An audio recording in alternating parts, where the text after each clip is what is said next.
पण stock स्पेसिफिकच view असला पाहिजे. अनेकदा काय होतं, मार्केट चालत नाही आणि अनेक शेअर चालतात. अनेकदा स्टील सेक्टर मंदी आहे पण JSW स्टील खूप चालतोय, तर एक असा शेअर आपल्याला शोधणं, सेक्टरचा व्ह्यू नसला पाहिजे. जेव्हा सगळी दुनिया म्हणते घ्या, तेव्हा आपली सतत वेगबुद्धीने बघावं की त्याचे मागचे 2 क्वार्टरली निकाल काय, पुढचे काय लागतील. आज तो 260ला कोणीही न म्हणणारे आज 630ला त्यांना आवडायला लागला. तुम्ही जर शेअर मार्केटमध्ये डिव्हिडंड बघून गुंतवणूक करत असाल, you are on wrong track. Okay. ज्या सुद्धा शेअर्सनी मोठी मल्टिपल वेल्थ बनवली, ज्याचं आता आपण सगळ्यात मोठं नाव घेतलं बजाज फायनान्स, त्याने आयुष्यभरात मिळून कधी 500 रुपये डिव्हिडंड दिला असेल आयुष्यभरात. पण आता हे सगळ्या मार्केटमध्ये गुंतवणूकदारांनी काय करावं, कसं करावं हे आहे. पण महत्त्वाचा सल्ला आणि पुन्हा एज्युकेशन पर्पजसाठी आहे, गुंतवणूकदार करावी यासाठीचा हा सल्ला नाही. तर तुम्ही असे कोणते शेअर्स चूज करता केलेले आहेत की वाढत्या तेजीमध्ये किंवा आता ज्या पद्धतीनं स्टेबल गव्हर्नमेंट पुढच्या काळामध्ये मिळणार आहे अशी शक्यतावर तुम्ही जात आहे, तर तुमचं सेक्टर अनालिसिस काय आहे आणि त्यातला कोणता शेअर तुम्ही प्रिफर करता? आम्ही जनरली एक तर जसं तुम्हाला थोड्या वेळापूर्वी बोललो, सेन्सेक्स इंडेक्स बघून आम्ही इन्व्हेस्टमेंट करत नाही. आम्ही सेक्टर स्पेसिफिक पण रेअरली करतो, पण स्टॉक स्पेसिफिकच व्ह्यू असला पाहिजे. अनेकदा काय होतं, मार्केट चालत नाही आणि अनेक शेअर चालतात. अनेकदा स्टील सेक्टर मंदी आहे पण JSW स्टील खूप चालतोय, तर एक असा शेअर आपल्याला शोधणं, सेक्टरचा व्ह्यू नसला पाहिजे.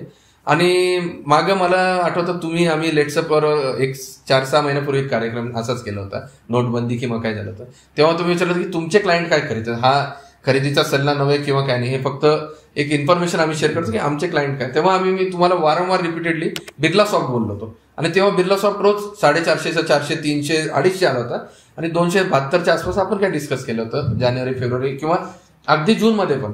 आज तोच बिर्ला सॉफ्ट 630ला आहे. आणि तुम्ही टीव्ही लावा, आम्ही म्हणजे त्या टीव्ही चॅनलिस्ट बद्दल रिस्पेक्टच आहे, पण हे सगळे 260 तुम्हाला सांगणारे एकदम रेअर होते, आणि आज तुम्हाला सगळे जाडून तिथं भेटतील की बिर्ला सॉफ्ट घ्या. जेव्हा सगळी दुनिया म्हणते घ्या, तेव्हा आपली सतत वेगबुद्धीने बघावं की त्याचे मागचे 2 क्वार्टरली निकाल काय, पुढचे काय लागतील. आज तो 260ला कोणीही न म्हणणारे आज 630ला त्यांना आवडायला लागला. तर आपण थोडंसं उलटं करूयात. आम्ही लेट्सअपवाल्यांना सांगितलं की आम्हाला, आमच्या क्लायंटला आम्ही बिर्ला सॉफ्ट घेऊन देतो 200. NIT सांगितलं तर तो पण खूप वाढला, दोन्ही डबल झाले विदिन 6 months. आता आम्ही काय देतो आमच्या क्लायंटला, आमच्या क्लायंट्सचे जिथे जिथे लिक्विडेट होईल, आमच्या नजरेसमोर गंधार ऑइल आता लिस्ट झालाय, 272-75चा आता भाव आहे. कृपा करून पुन्हा सांगतो, हा खरेदीचा सल्ला अजिबात नाही, पण तुमच्या रडारवर ठेवू शकता. हे कसं विश्लेषण करतात एखाद्या शेअरचं ते आपण जाणून. हा खरेदीचा सल्ला नाही. पहिली गोष्ट, गंधार ऑइल आत्ताच लिस्ट झालेली कंपनी. सध्या एक IPOचा खूप मोठा फिनोमिना चाललाय की IPO येतो एकाच दिवसात 70, 80, 100, 200. टाटा टेक्नॉलॉजी 200% वाढलं. त्याचे प्रमोटर पेडिग्री चांगली. प्रमोटर पेडिग्री वाढणं सगळ्यात महत्वाचा पॉईंट. कोणताही शेअर घेताना तुम्ही म्हणता ना की काय बघता, सगळ्यात पहिले प्रमोटरची, मॅनेजमेंटची क्वालिटी. आजपर्यंत ज्या ज्या कंपन्या बुडल्यात, अनिल अंबानीपासून, JP ग्रुपपासून, व्हिडिओकॉनपासून, तिथं सगळ्यात महत्त्वाचा इश्यू होता प्रमोटर्स पेडिग्री. त्यामुळे कॉर्पोरेट गव्हर्नन्स हा सगळ्यात महत्त्वाचा मुद्दा. जी सत्यम रामलिंगम राजूकडे असताना अगदी रसातळ्याला 6 रुपयाला गेली, तीच सत्यम जेव्हा आनंद महेंद्रच्या हातात गेली, कसं मिरेकल्स चेंज झाला आपण पाहिलं.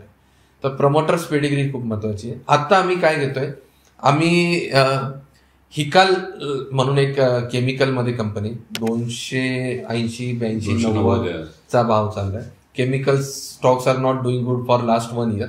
तेव्हाच एक कॉन्ट्रा कॉल घ्यावा, जेव्हा सगळेजण निगेटिव्ह असतात पण कंपनी चांगली असते, तर ते आम्हाला आवडते. दे आर इन टू केमिकल. दुसरे गंधार ऑइल आता लिस्ट झाला. तुमचे जे सौंदर्य प्रसाधन असतात त्यांना लागणारं सगळ्यात महत्वाचं रॉ मटेरियल हे गंधारवाले सप्लाय करतात.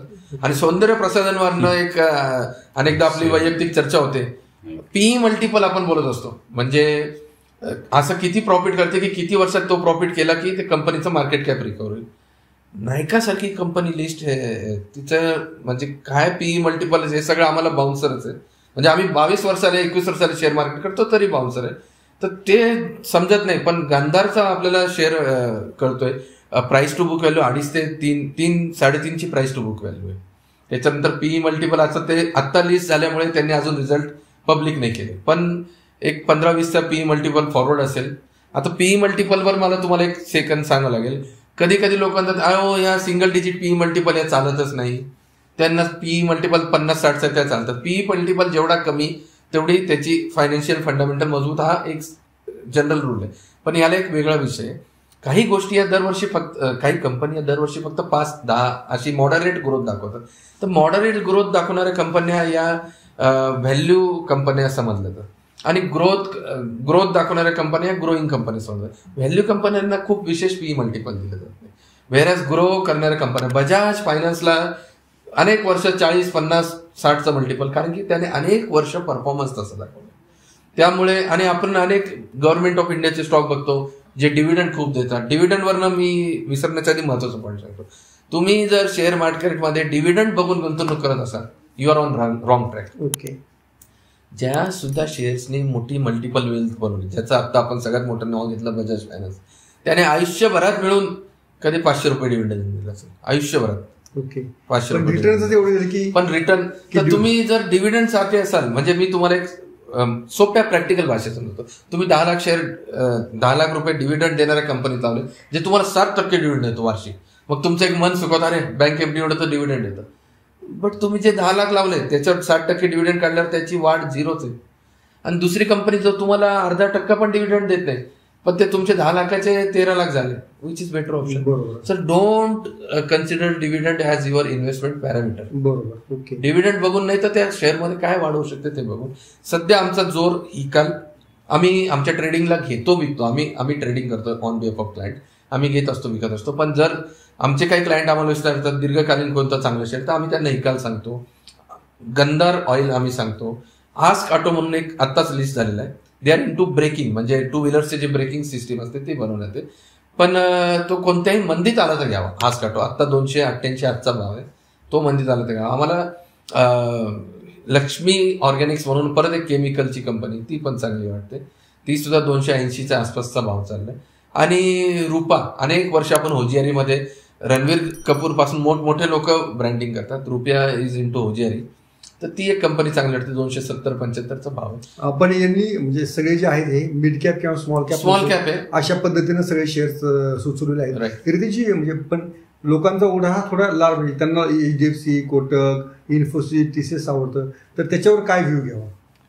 त्याच्यावर व्ह्यू सिम्पल आहे. अलोकेशन. बरं. लार्ज कॅपमध्ये तुमचा ओढा असेल तर त्यासाठी एक तुम्ही 25%, 30% अलोकेशन ठेवा. जर तुम्हाला मॉडरेट ग्रोथ हवी असेल तर मॉडरेट विथ सेफ्टी. जर तुम्हाला असं की माझा पोर्टफोलिओ कधी पाहिला तर माझी मुद्दल सेफ दिसते, तिथं बँकेपेक्षा थोडे जास्त रिटर्न.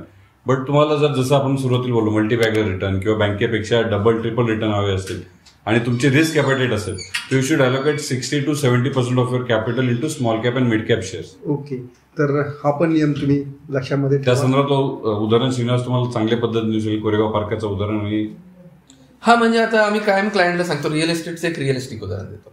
जर तुम्ही आज कोरेगाव पार्कला 20,000 रुपये स्क्वेअर फुटने फ्लॅट घेतला, तर I am not very sure की तो 6 वर्षात 40,000 रुपये स्क्वेअर फुट येईल.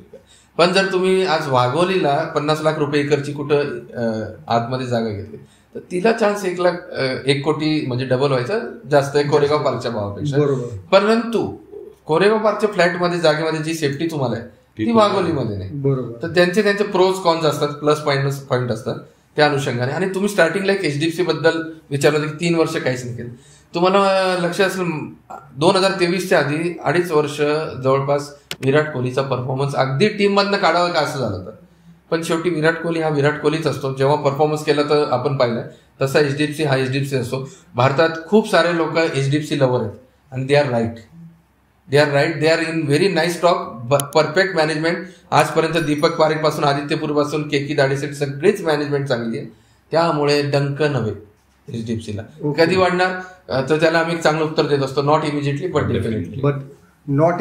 डेफिनेटली. तर हा कार्यक्रम असाच आहे. तुम्हाला तुमच्या शेअर मार्केटविषयी काही शंका असतील, काही तुम्हाला सल्ला हवा असेल, तर एज्युकेशन पर्पजसाठी तुमच्या ज्ञानामध्ये भर पडावी यासाठी हा आम्ही कार्यक्रम सुरू केलेला आहे. याचा लाभ जरूर घ्या आणि तुमचे जे प्रश्न असतील ते कॉमेंट बॉक्समध्ये लिहा. जे पुढच्या एपिसोडमध्ये ते आम्ही नक्कीच विचारू. हा कार्यक्रम तुम्हाला कसा वाटला, त्याच्यामध्ये काही सुधारणा हव्या आहेत का, कशावर चर्चा व्हावी, कशावर तुम्हाला काही आणखीन अपेक्षा आहेत, हे सगळं आम्हाला त्या कॉमेंट्स बॉक्समध्ये कळवा. त्यासाठी लेट्सअपचं Facebook, YouTube, Instagram page like करा, ट्विटर लाईक करा आणि आपण लवकरच पुन्हा भेटूया आपकी बात शेअर बाजार या कार्यक्रमामध्ये. तर श्रीनिवासजी आणि रितीजी तुमचे दोघांचे धन्यवाद. आपण पुढच्या कार्यक्रमामध्ये भेटूया आणि लोकांच्या काय अपेक्षा आहेत ते देखील आपल्याला प्रतिक्रियांद्वारे कळेल. थँक्यू.